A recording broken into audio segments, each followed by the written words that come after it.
આજે અમે અમારું ગ્રો બેગ ભરીશું. તે માટે એક જગ્યાએ તમારું ગ્રો બેગ મૂકો.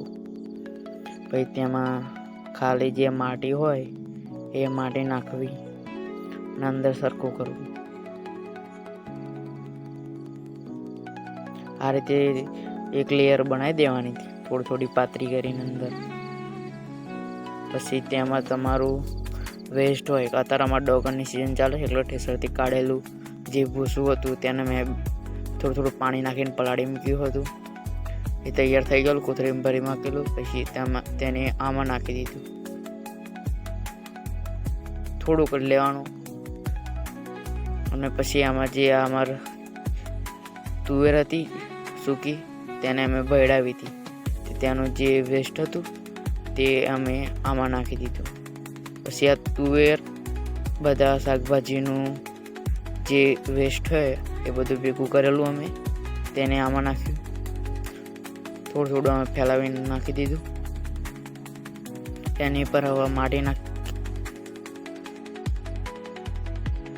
અને તેના સરખી રીતે ખૂણામાં સાઈડમાં બધે સરખું રોપી દઈશું.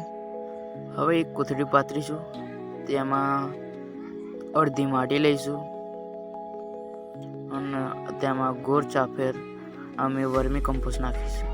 આ અમારા ઘરે બનાવેલું છે. તમને બનાવતા ના આવડતું હોય તો વિડીયો અમારો મૂકેલો છે યુટ્યુબ પર, તમે જોઈ શકો છો. અને પછી તેને નાખી દઈએ ઉપર, એટલે તેને મિક્સ કરવાનું, કમ્પ્લીટ મિક્સ કરવાનું વર્મી કમ્પોસ્ટને 2 હાથેથી.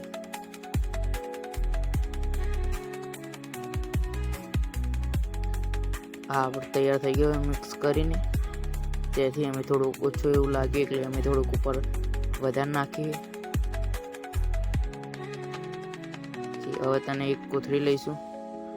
તે કોથળીમાં તેને અમે વર્મી કમ્પોસ્ટ ભરી લઈશું, આખી કોથળી. એક કોથળી ભરાઈ ગઈ. તેને અમે કોબો નાખીને ભરી દઈશું. થોડું રહીએ ફરીથી નાખી દઈશું. હવે તેને ઊંચું કરીને અમારી બેગ લઈ જઈશું. જે અમે બધું વેસ્ટ નાખીને તૈયાર કરેલું એમાં અમે આખી ઠેલી છે ને એ ખાલી કરી દઈશું. અને તેને ખાલી કરી અને તેને ચારે બાજુ ફેલાવીશું. ચારે ખૂણે ફેલાવી દેવાનું.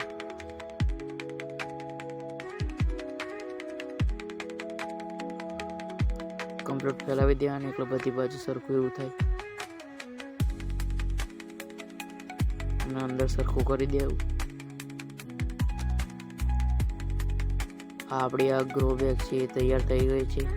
આમાં તમે કાંઈ પણ રોપી શકો છો, જેમ કે ધાણા નાખી શકો છો, પછી પાલક, કોબીજ, પછી ચણા એમ તમે નાખી શકો છો. આ છે અમારું ગ્રો બેગ બનીને થઈ ગયું છે તૈયાર. પછી એની પર અમે થોડું બીજો વર્મી કમ્પોસ્ટ છે તેને વર્મી કમ્પોસ્ટ નાખીશું ઉપર થોડું ઉપર ભભરાવી દઈએ છીએ. પછી તમે એને ખાડો કરીને ગમે તે પણ રોપી શકો છો, ગમે તે છોડ. આપણું આ ગ્રો બેગ છે તૈયાર થઈ ગયું છે. આપણું આ ફાઇનલ રિઝલ્ટ